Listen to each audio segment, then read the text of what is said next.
আসসালামু আলাইকুম রহমতুল্লাহ। প্রিয় দর্শক, কেমন আছেন? আশা করি ভালো আছেন। প্রিয় দর্শক, শান্তিতে নোবেল পেলেন ভেনেজুয়েলার বিরোধী নেতা মাচাদো। প্রিয় দর্শক, দৈনিক শিক্ষা .com 10 অক্টোবর 2025 এই প্রতিবেদনটি প্রকাশিত হয়েছে। প্রিয় দর্শক, নরওয়েজিয়ান নোবেল ইনস্টিটিউট এবার শান্তি নোবেল পুরস্কারের জন্য মোট 338 ব্যক্তি প্রতিষ্ঠানের নাম নিবন্ধন করেছেন।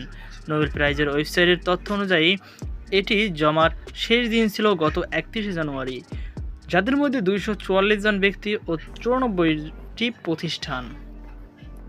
দেখতে পাচ্ছেন বিরোধী দলের নেতা মাচাদো।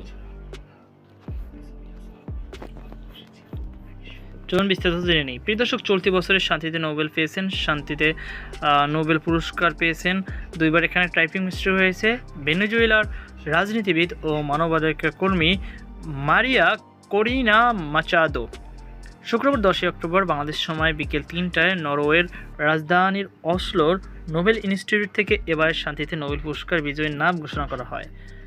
নরওয়েজিয়ান নোবেল ইনস্টিটিউটের এবার শান্তিতে নোবেল পুরস্কার জন্য মোট 338টি ব্যক্তি বা প্রতিষ্ঠানের নাম নিবন্ধন করেছেন।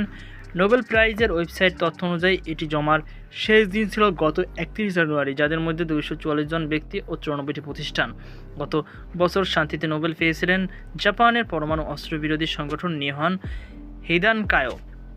নরওয়েজিয়ান নোবেলের কমিটি বলছেন, পরমাণু অস্ত্রমুক্ত একটি বিশ্ব গড়ার প্রচেষ্টা এবং পরমাণু অস্ত্র আর কখনো ব্যবহার করা যে উচিত নয় সেটি প্রত্যক্ষদর্শীর সাক্ষ্যের মাধ্যমে তুলে ধরার জন্য জাপানের সংগঠনটিকে এই পুরস্কার দেওয়া হয়েছিল। Royal Swedish academy of science 1901 খ্রিস্টাব্দে প্রতি বছর এই পুরস্কার প্রদান করে। সুইডিশ বিজ্ঞানী ও ডিনামাইটের উদ্ভাবক আলফ্রেড নোবেলের মৃত্যুর 5 বছর পর থেকে তার নামে ও রেখে দেওয়া অর্থে এই পুরস্কার দেওয়া হয়। পরে 1969 খ্রিস্টাব্দের এতে যুক্ত হয় অর্থনীতি। 1901 সালের পর থেকে 2024 সাল পর্যন্ত শান্তিতে নোবেল পুরস্কার পেয়েছেন 111 জন ব্যক্তি এবং 31টি সংস্থা। পুরস্কার প্রাপ্তদের মধ্যে 92 জন পুরুষ ও 19 জন নারী। এখন পর্যন্ত সবচেয়ে কম বয়সে নোবেল পুরস্কার বিজয়ী হলেন পাকিস্তানের মালালা ইউসুফজাই। তিনি 2014 খ্রিস্টাব্দের 17 বছর বয়সে এই পুরস্কার লাভ করেন। আর সবচেয়ে বেশি বয়সে নোবেল পুরস্কার জিতেছেন ব্রিটিশ পুলিশ পদার্থবিজ্ঞানী জোসেফ বিডব্লাট। পারমাণবিক অস্ত্রের বিরুদ্ধে কাজের স্বীকৃতি হিসাবে 1995 সালে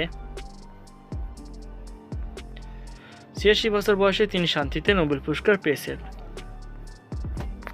তো প্রিয় দর্শক, এই ছিল আমাদের সর্বশেষ আপডেট। এ নিয়ে আপনার কি মতামত অবশ্যই কমেন্টে জানাবেন। সকল আল্লাহ হাফেজ।